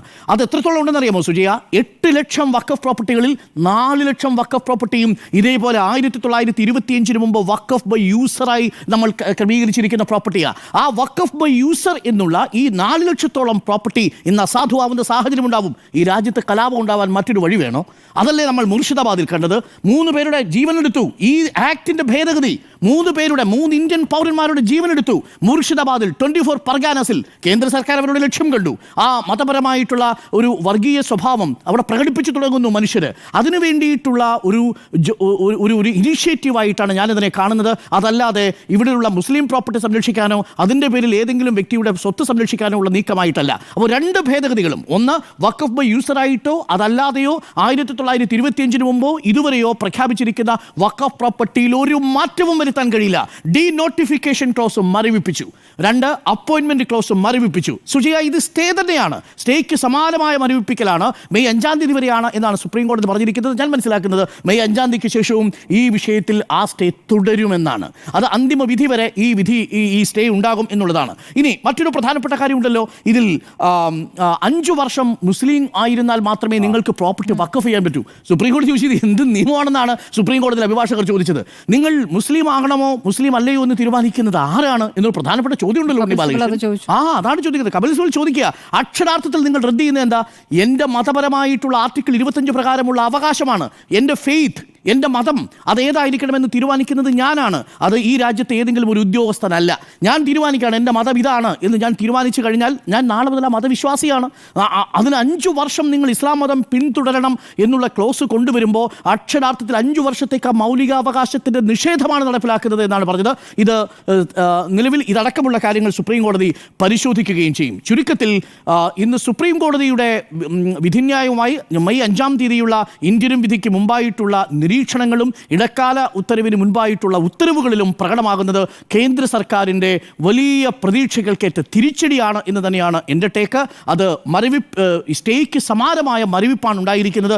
ഈ മരവിപ്പ് യഥാർത്ഥത്തിൽ കേന്ദ്ര സർക്കാരിനുണ്ട്. അതുകൊണ്ടാണ് ജഗദീപ് ധൻഖറുടെ ഇടപെടലുണ്ടായത്. ഈ വിഷയത്തിലല്ല, മറ്റൊരു വിഷയത്തിലാണെങ്കിൽ പോലും തുടർച്ചയായിട്ടുള്ള 2 നിരീക്ഷണങ്ങളാണ് കേന്ദ്ര സർക്കാരിന് ആഘാതമായി മാറുന്നത്. ഒന്ന്, ഗവർണറെ ഉപയോഗിച്ചുള്ള കളിക്ക് സുപ്രീം കോടതിയുടെ ചെക്ക്. 2, വഖഫ് ഭേദഗതി ഉപയോഗിച്ചുകൊണ്ട് മതസ്പർദ്ധ ഉണ്ടാക്കുകയും ആ സാധ്യതയിൽ നിന്ന് ഒരു ഭിന്നിപ്പിൻ്റെ രാഷ്ട്രീയം, ഒരു വംശീയ സ്വഭാവമുള്ള ഒരു നിയമനിർമ്മാണത്തിന് സുപ്രീം കോടതിയുടെ താക്കീത് ഉണ്ടാവുകയും ചെയ്തിരിക്കുന്നു എന്നുള്ളതാണ്. 2 വിധികളെയും ഞാൻ സ്വാഗതം ചെയ്യുന്നു. അത് സുവർണ്ണ ലിപികളിൽ, ഇന്ത്യൻ നീതിന്യായ ചരിത്രത്തിൻ്റെ സുവർണ്ണ ലിപികളിൽ എഴുതപ്പെടുന്ന മറ്റൊരു വിധിയായിരിക്കുമെന്ന് എനിക്ക് ഉറപ്പുണ്ട്. മെയ് 5-ാം തീയതി നമുക്ക് ബാക്കി കാണാം. പല ചോദ്യങ്ങൾക്കും സോളിസിറ്റർ ജനറൽ ഉത്തരവുണ്ടായിരുന്നില്ല സുജയ. അതിലൊരു ചോദ്യം ചോദിച്ചു, സെക്ഷൻ 2A പ്രകാരം കേന്ദ്ര സർക്കാരിൻ്റെ അല്ലെങ്കിൽ പാർലമെന്റ് തീരുമാനിച്ചാൽ ഒരു കോടതി വിധി അങ്ങ് റദ്ദ് ചെയ്യാൻ പറ്റുമെന്നാണോ എന്നാണ് ചോദിച്ചത്. നിങ്ങളൊന്ന് ആലോചിച്ച് നോക്കൂ. അതിന് സോളിസിറ്റർ ജനറൽ മറുപടിയേ ഉണ്ടായിരുന്നില്ല എന്നുള്ളതാണ്. അങ്ങനെ കേന്ദ്ര സർക്കാരിനെ പൊതുജന മധ്യത്തിൽ അല്ലെങ്കിൽ കേന്ദ്ര സർക്കാർ കൊണ്ടുവരുന്ന ഒരു ബില്ലിനെ ആ അർത്ഥത്തിൽ അവഹേളിക്കേണ്ടിയിരുന്നില്ല. JPC-യിൽ വെച്ച് മാന്യമായി പ്രതിപക്ഷം പറഞ്ഞ ഭേദഗതികൾ അംഗീകരിച്ചിരുന്നുവെങ്കിൽ ഇന്ന് സുപ്രീം കോടതിയുടെ മുന്നിൽ കേന്ദ്ര സർക്കാരിന് ഇങ്ങനെ നാണം കെടേണ്ടി വരില്ലായിരുന്നു എന്നതാണ് എൻ്റെ ടേക്ക്. കേന്ദ്രം പ്രതിരോധത്തിലോ എന്നാണ് ചോദ്യം. സുജയ, ഞാൻ ആദ്യം തന്നെ പറഞ്ഞല്ലോ, ഇത് ഒരു പ്രതിരോധത്തിലേക്ക് പോയി എന്ന് പറയാൻ കഴിയുക മെയ് 5-ാം തീയതി നടക്കുന്ന വാദത്തിലാണ്. അന്ന് ഉച്ചയ്ക്ക് 2 മണിക്ക് ഈ വാദം കേന്ദ്ര സർക്കാരിന്റെ സത്യവാങ്മൂലം കൂടി പരിഗണിച്ചതിന് ശേഷമാണ് ഇക്കാര്യത്തിൽ ഒരു തീരുമാനത്തിലേക്ക് എത്തുക. പക്ഷേ ഡോക്ടർ അരുൺ ഇവിടെ സ്ഥാപിക്കാൻ ശ്രമിക്കുന്നത് ഇപ്പോൾ തന്നെ സ്റ്റേ വന്നു കഴിഞ്ഞു, മരവിപ്പാണ്. ശരിക്കും മരവിച്ചിരിക്കുന്നത് സ്റ്റേ വരുമെന്ന് പറഞ്ഞ ആളുകളാണ്. താങ്കൾ ആ കൂട്ടത്തിൽ ഉണ്ടാകാതിരിക്കട്ടെ. ഇവിടെ ഈ ഒരു കേസിന്മേൽ ഒരു ഹർജികൾ ചെല്ലുമ്പോൾ 73 ഹർജികളാണ്. അതിൽ 5 എണ്ണമാണ് ലീഡ് കേസസ് ആയിട്ട് എടുത്തിരിക്കുന്നത്. അതിന്മേൽ കോടതിയിൽ വാദം പുരോഗമിക്കുകയാണ്. അപ്പോൾ എതിർകക്ഷിയായി നിൽക്കുന്ന കേന്ദ്ര സർക്കാരാണ്. അവർ ഇക്കാര്യത്തിൽ വിശദീകരണം നൽകുന്നതിനായി കൂടുതൽ സമയം തേടുന്നു. അത് കോടതി അനുവദിക്കുകയാണ്. അല്ലെങ്കിൽ നിങ്ങളുടെ വാദമൊന്നും കേൾക്കണ്ട, ഞങ്ങൾക്ക് ഇതൊക്കെ അറിയാം, നിങ്ങൾ എന്താണ് ചെയ്യുന്നതെന്ന് അറിയാം എന്ന് പറഞ്ഞുകൊണ്ട് കോടതിക്ക് ഇന്ന് ഉത്തരവിറക്കാം, ഇന്ന് സ്റ്റേ കൊടുക്കാം. ഈ നിയമം സ്റ്റേ ചെയ്യുന്നില്ല. അതിൽ നിന്ന് മനസ്സിലാക്കേണ്ടത് കേന്ദ്ര സർക്കാരിന് പറയാനുള്ളത് കൂടി കേട്ടതിന് ശേഷം ഇക്കാര്യത്തിൽ ഒരു അമിക്കബിൾ ആയിട്ടുള്ള ഒരു സെറ്റിൽമെന്റിലേക്ക് അല്ലെങ്കിൽ അമിക്കബിൾ ആയിട്ടുള്ള ഒരു കൺക്ലൂഷനിലേക്ക് എത്താനായിരിക്കും സുപ്രീം കോടതി ശ്രമിക്കുന്നത്. പക്ഷേ അതിന് പകരം ഇപ്പോൾ തന്നെ ഇത് തിരിച്ചടിയാണ് എന്ന വ്യാഖ്യാനത്തിനോട് പോകുന്നതിനോട് എനിക്ക് യോജിപ്പില്ല. കഴിഞ്ഞ ദിവസം മുഖ്യമന്ത്രി പിണറായി വിജയൻ കേരളത്തിലെ ഒരു കേസ് പറഞ്ഞിരുന്നല്ലോ, വർഷങ്ങളായിട്ടുള്ള പള്ളിയുടെ ഭൂമി വഖഫ് അല്ല എന്ന് ലീഗ് പറഞ്ഞിട്ട് ഇന്നിപ്പോൾ തിരുത്തിയിട്ടുണ്ട്. വഖഫാണ്, അത് തെറ്റിപ്പോയതാണ്, അഭിഭാഷകന് തെറ്റിപ്പോയതാണ് ഹൈക്കോടതിയിൽ എന്നൊക്കെയുള്ള വിചിത്രമായ ന്യായവുമായിട്ടാണ് ഇന്ന് മുസ്ലിം ലീഗിന്റെ നേതാവ് വന്നിരിക്കുന്നത്. ഇവിടെ ഈ സർ സയ്യിദ് കോളേജിന്റെ വിഷയമാണ് ഞാൻ ചൂണ്ടിക്കാട്ടാൻ ഉദ്ദേശിക്കുന്നത്. ഡോക്ടർ അരുൺ, ഹൈക്കോടതിയിൽ നൽകിയ റിട്ട് ഹർജിയിൽ ലീഗ് നേതൃത്വം കൊടുത്തിരിക്കുന്ന സത്യവാങ്മൂലം അനുസരിച്ച് സർ സയ്യിദ് കോളേജ് ഇരിക്കുന്ന ഭൂമി തളിപ്പറമ്പ് ജമാ മസ്ജിദിൻ്റെതല്ല, അത് നരിക്കോട് ഈറ്റിശ്ശേരി ഇല്ലത്തിൻ്റെതാണ് എന്നുള്ളതാണ് കൊടുത്തിരിക്കുന്നത്. അപ്പോൾ ഈ വഖഫിന്മേലുള്ള ഇരട്ടത്താപ്പ് മുസ്ലിം ലീഗിനുണ്ട് എന്ന് മുഖ്യമന്ത്രി പറയുന്നതിനോടും അങ്ങനെയാണെങ്കിൽ താങ്കളുടെ പ്രതികരണം എന്താണ്? ഇപ്പോൾ കോടതിയിലേക്ക് പോയിരിക്കുന്ന പ്രധാനപ്പെട്ട കക്ഷി മുസ്ലിം ലീഗ് ആണല്ലോ.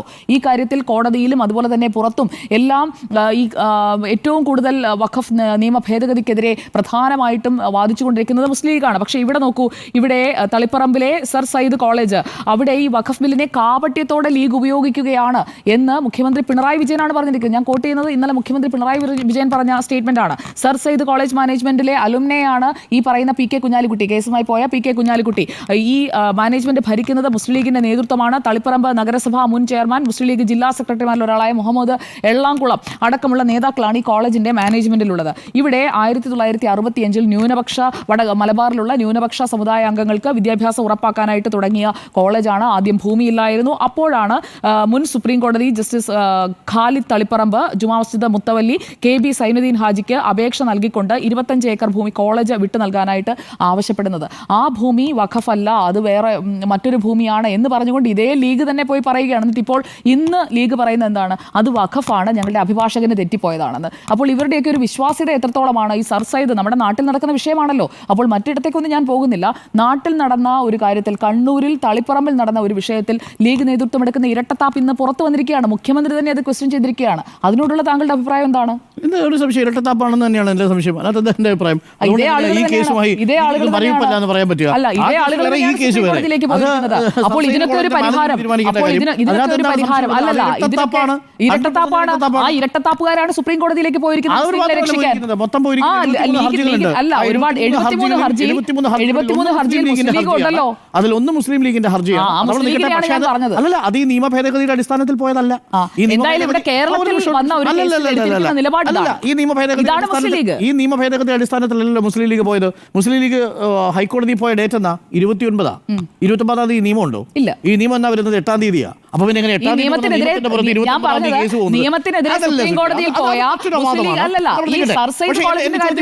No appointment board or council can take place. No appointment of board or council can take place. And if registration has taken place under the 1995 Act, then those properties cannot be disturbed. പറയുന്നത് chief justice of India. ഇതിന് പിന്നെ മരവിപ്പ് എന്നല്ലാതെ എന്താ പറയുക? Stay എന്ന വാക്ക് ഉപയോഗിക്കാത്തിടത്തോളം കാലം supreme കോടതിയുടെ ഒരു ബെഞ്ച് ഒരു കാര്യം, ഒരു കേസ് അവരിലുള്ള ഹർജിയാണ്, ഡോക്ടർ അരുൺ അസർട്ടീവായിട്ട് പറയുകയാണ്. ചീഫ് ജസ്റ്റിസ് ഓഫ് ഇന്ത്യയോ മൂന്നംഗ ബെഞ്ചോ പറഞ്ഞ കാര്യം എന്താണെന്നറിയോ? അത് ഞാൻ ഉറപ്പാക്കിക്കൊള്ളാം സാർ എന്നാണ് പറഞ്ഞത്. പിന്നെ അല്ലാതെ പറ്റില്ല, ഞാനത് ചെയ്യില്ല എന്ന് പറയണോ? നോക്കൂ, സ്റ്റേക്കാൾ വിചിത്രമായ സംഭവം സംഭവിച്ചിരിക്കുന്നത് എന്താണെന്നറിയോ? കേന്ദ്ര സർക്കാർ പാസ്സാക്കിയ ഞങ്ങൾ മെയ് 5-ാം തീയതി നടപ്പാക്കില്ല സാർ എന്നാണ് പറഞ്ഞിരിക്കുന്നത്. ഞങ്ങളുടെ സത്യവാങ്മൂലം ഞങ്ങൾ സമർപ്പിക്കാൻ പോകുന്ന കാര്യത്തിൽ മെയ് 5-നാണ് ഇതിന്മേൽ തുടർവാദം നടക്കാൻ പോകുന്നത്. താങ്കൾ അതെങ്കിലും മനസ്സിലാക്കുക. കൊടുത്തിട്ടില്ല. അവിടെ ഞാൻ ഈ വായിച്ചത് സുപ്രീം കോടതി ജഡ്ജിയുടെ വേർഡാണ്. To quote chief justice of India, no appointment of board or council can take place. എന്താ അതിനർത്ഥം? ഈ വഖഫ് നിയമനം നടത്തരുതെന്ന് ചീഫ് ജസ്റ്റിസ് ഓഫ് ഇന്ത്യ നിരീക്ഷിക്കുകയാണ്. And if the registration has taken place under the 1995 Act, then those properties cannot be disturbed. ഇതുവരെ വഖഫ് ആയി register ചെയ്തിരിക്കുന്ന ഒരു പ്രോപ്പർട്ടിയും ഡിസ്റ്റർബ് ചെയ്യാൻ പാടില്ല. അത് അഫക്ട് ചെയ്യില്ല എന്നുള്ളത് കേന്ദ്രം കൊടുക്കുന്ന വാക്കാണ്. അവിടെ അത് കോട്ട് ചെയ്തിരിക്കുന്ന ആരെയാണ്? തുഷാർ മേത്തയല്ലേ? തുഷാർ മേത്തയാണ്. CJI remarked, chief justice of India പറഞ്ഞ വാചക. അപ്പോഴാണ് ആര് പറയുന്നത്? സോളിസിറ്റർ ജനറൽ പറയുന്ന വാചകം, appointment of body is in my hand, it will not happen. ബോർഡുകളിലേക്കും കൗൺസിലിലേക്കും അപ്പോയിന്റ്മെന്റ് നടക്കില്ല, അത് ഞാൻ നോക്കിക്കോളാം. സുപ്രീം കോടതി ജഡ്ജി പറഞ്ഞതിന് ശേഷമാണ് സോളിസിറ്റർ ജനറൽ പറയുന്നത്. ഇതിന് പിന്നെ മരവിപ്പ് എന്നല്ലാതെ എന്താ പറയുക? ശരി, താങ്കൾ മരവിപ്പെന്ന് പറയുന്നു, കോടതി പറഞ്ഞിട്ടില്ല. ഞാൻ അത്രേ ചൂണ്ടിക്കാട്ടിയുള്ളൂ. അല്ലാതെ താങ്കൾക്ക് മരവിപ്പിക്കണമെങ്കിൽ താങ്കൾ മരവിച്ചിരുന്നോളൂ. ഞാൻ അക്ഷരാർത്ഥത്തിൽ chief justice of India quote ചെയ്ത സ്റ്റേറ്റ്മെന്റ് ആണ് വായിച്ചത്. അത് പ്രേക്ഷകർ തീരുമാനിക്കട്ടെ. അല്ല, കോടതി പറഞ്ഞ ഡ്രാസ്റ്റിക് കോടതി പറഞ്ഞ വാചകം, ആ വാദത്തിൽ കൃത്യമായി പറഞ്ഞ വാചകം എന്താണ്? ഈ സ്റ്റാറ്റസ് കോ ഡ്രാസ്റ്റിക് ചേഞ്ച് പെട്ടെന്ന് വരുത്തുന്നത്, അതായത് ഡ്രാസ്റ്റിക് ചേഞ്ച് എന്നുള്ളതാണ് അദ്ദേഹം ഉപയോഗിച്ച വാക്ക്, മറ്റൊന്നുമല്ല. ഡ്രാസ്റ്റിക് ചേഞ്ച് ഇപ്പോൾ വരുത്തുന്നത്, ഈ ഘട്ടത്തിൽ വരുത്തുന്നത്, അത് ടെൻഷൻസിലേക്ക് പോകും. അതുകൊണ്ടാണ് ഇപ്പോൾ ഒരു ചേഞ്ച് വരുത്തരുത് എന്ന് പറഞ്ഞത്. അത് കേന്ദ്ര സർക്കാർ പുറത്തു കൊണ്ടുവരുന്ന സാഹചര്യം ഉണ്ടാവും. കേന്ദ്ര സർക്കാർ ഭൂരിപക്ഷം കൊണ്ടുവരുന്ന ഒരു നിയമം ഇവിടെ സുപ്രീം കോടതി പൂർണ്ണമായിട്ടും തള്ളിക്കളഞ്ഞെന്ന് പറഞ്ഞാൽ പിന്നെ ഈ സർക്കാരിന് ഈ അധികാരത്തിൽ തുടരാൻ എന്ത് ധാർമ്മികതയുള്ളത്? പ്രതിപക്ഷം സ്വാഭാവികമായിട്ടും രാജി ആവശ്യപ്പെടില്ലേ? താങ്കൾ പറയുന്നത് ഇതിലിപ്പോൾ അന്തിമ വിധി എന്ന് വന്ന മട്ടിലാണ്. അങ്ങനെയല്ല ഡോക്ടർ. അല്ലല്ലേ, മെയ് 5-ാം നമുക്ക് കാത്തിരിക്കാം. പക്ഷേ മെയ് 5-ാം തീയതി വരെ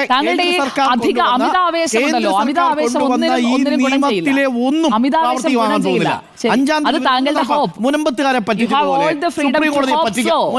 പറ്റിച്ചതുപോലെ സുപ്രീം കോടതിയെ ഇന്ത്യ മുന്നണി അധികാരത്തിൽ വന്നിരിക്കുന്നുണ്ടല്ലോ, താങ്കളുടെ പ്രതീക്ഷ പോലെ. നമുക്ക് നോക്കാം. പ്രതിരോധത്തിലോ എന്നതായിരുന്നു ചോദ്യം. 3 പേരുടെയും അഭിപ്രായം യെസ് എന്നാണ്.